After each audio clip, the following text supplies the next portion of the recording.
Hey guys, Bonzi-chan here, and today we're talking about Sun and Moon card rulings for Sun and Moon base set 1. First thing we have is burn has been changed now. So when you burn your opponent's active Pokemon, in between turns they'll take 2 damage counters. And we flip a coin to see if the burn condition remains. If heads, it's gone. If tails, it remains. So what this means is the burn damage happens before the coin flip, so they always take that 20 damage. This, I think, is going to make burn more viable, and definitely going to make burn also a special condition that gets printed more in new cards. Overall, I like this change. I will be the first to say that I like this change, just because it adds more. It's going to let Pokemon print new cards that are more diverse, rather than just poison, confusing, and sleeping. It really adds a fourth. So currently we have poison, confuse, paralyze, sleep, and burn. So it adds a fifth special condition that's unique and helps make different strategies available. It also makes the math different on most things. Next thing we have is, I'm going to say this wrong and I know it, Tasserine. It has the ability that when you evolve it, you can look at your opponent's hand and make them discard 1 card. The question is if you could pick the card or if the card was chosen at random. It's been confirmed that the card is, you get to choose the card. It's not random, so you get to pick one of the cards in your opponent's hand and make them discard it. To me, this wasn't clear to begin with, so I appreciate this clarification from Pokemon.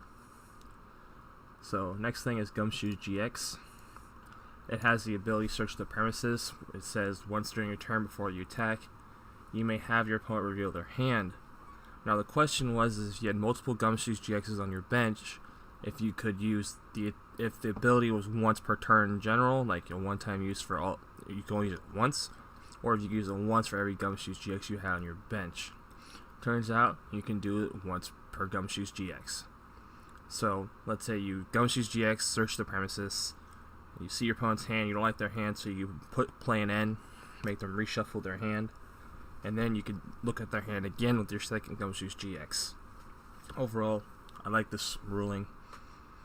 It makes Gumshoe GX better. And then we have Clefairy. Now this ruling I'm not exactly confused on. I just don't see why we had to have clarification.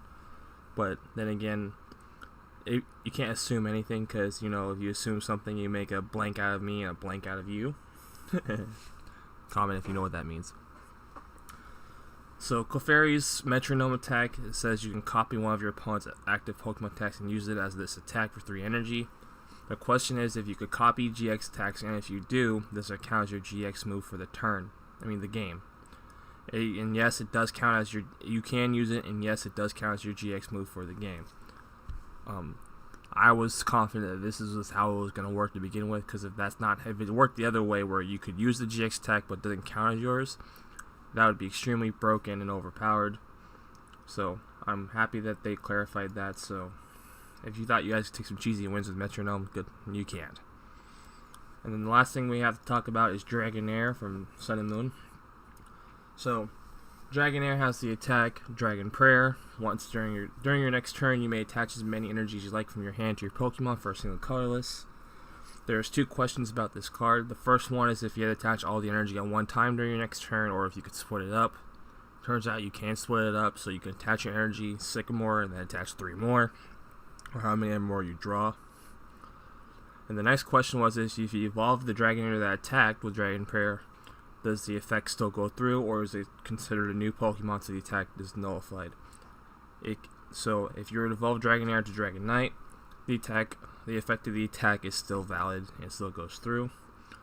It's counted as a new Pokemon, so therefore it does work. And also, since it was an attack, not an ability, it doesn't matter because it already attacked with Dragon Prayer. So that's been the Pokemon Sun and Moon rulings, guys. Catch you next time.